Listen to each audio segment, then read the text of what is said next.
na hin ve nga na hin pui jing pathin chun king nei thei din wang na buta na zon na mun na ham giang pham lang ga pa tam ta hin sep do in na chung a pa tin lagao chen jing hen lang ham giang phat nan na zui jing hen na lun na mun na pathin le nam pi vet dingin nu mai nun no nu hi jing jing ta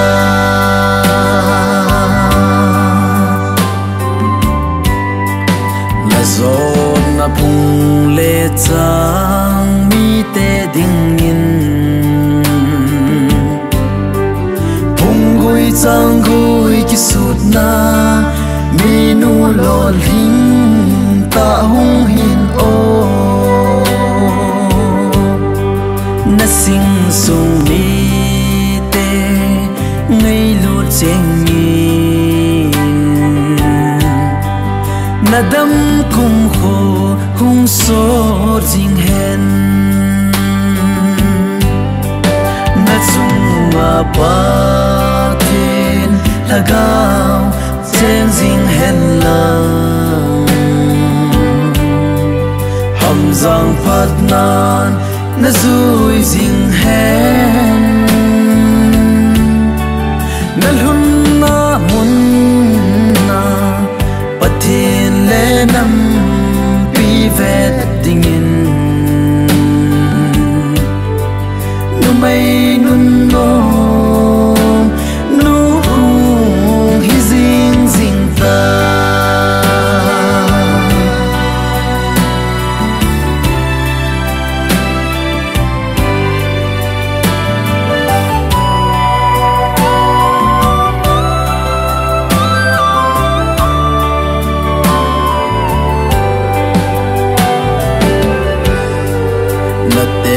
na khang ho za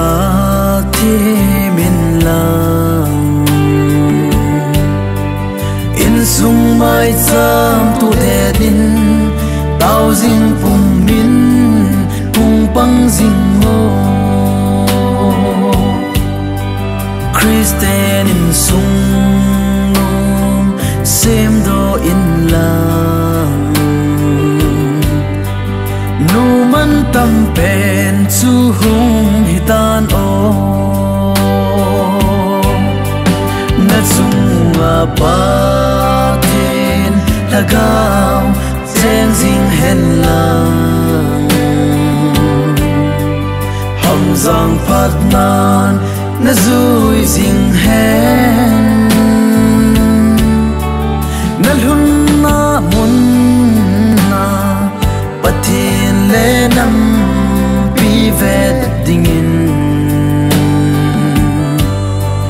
nu mai nun no nu hi jing jing ta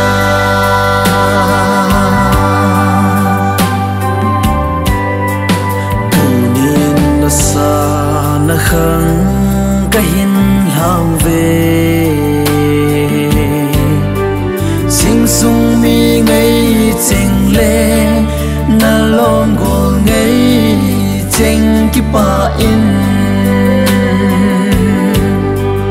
nung lam hin ngai ki lâu dê in lang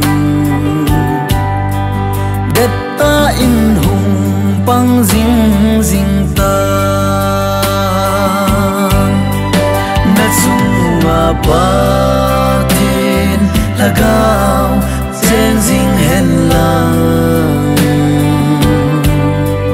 hầm giang phát nan na zui ding hen